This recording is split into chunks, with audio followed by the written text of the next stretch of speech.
Bonjour à tous, dans cette vidéo je vais tout vous dire sur le conditionnel présent en anglais. Tout d'abord, comment le former? Le conditionnel présent est un temps composé. Un temps composé, cela signifie que le verbe va être formé de deux mots.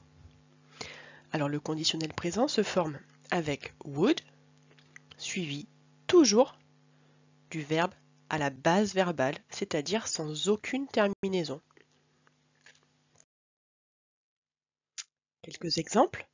I would play, you would speak, they would go, he would write, etc. C'est assez simple.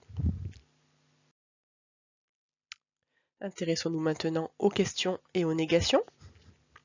Pour former les questions et les négations, on a toujours besoin d'un auxiliaire pour nous aider à former la phrase. Et au conditionnel, l'auxiliaire qu'on a sous la main, c'est would. Exemple de question. Would you play? Would he listen? On remarque que c'est l'auxiliaire would qui fait la petite inversion avec le sujet, qui fait que la phrase devient une question. Exemple de phrase négative. You wouldn't play. He wouldn't listen. On remarque que c'est l'auxiliaire would qui sert à porter la négation. Quand utiliser le conditionnel présent? Alors tout d'abord, on peut utiliser en anglais le conditionnel présent comme on le fait en français. Par exemple, dans certaines phrases hypothétiques. Les phrases hypothétiques sont les phrases dans lesquelles on formule une hypothèse. On imagine ce qu'on ferait si on était dans telle ou telle situation. On imagine une situation fictive. Par exemple, If I won the lottery, I would travel the world. Si je gagnais à la loterie, je voyagerais dans le monde. Ce n'est pas du tout sûr qu'on gagne à la loterie. D'ailleurs, on n'a peut-être même pas joué, mais on imagine ce que l'on ferait si c'était le cas. Quand on voit donc if dans une phrase, il se peut qu'on utilise le conditionnel. On va également pouvoir utiliser le conditionnel présent dans certaines phrases au discours indirect.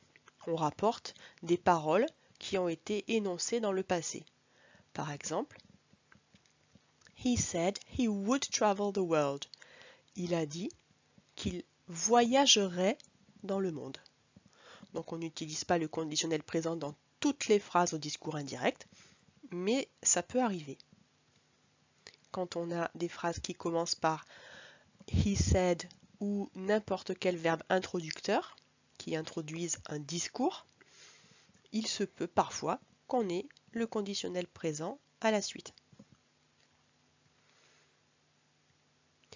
On utilise également le conditionnel présent pour exprimer le souhait avec la formule would like. Par exemple, he would like to travel the world. Il aimerait voyager dans le monde. L'expression would like to, ce n'est ni plus ni moins que le verbe like au conditionnel. Il voudrait, il aimerait.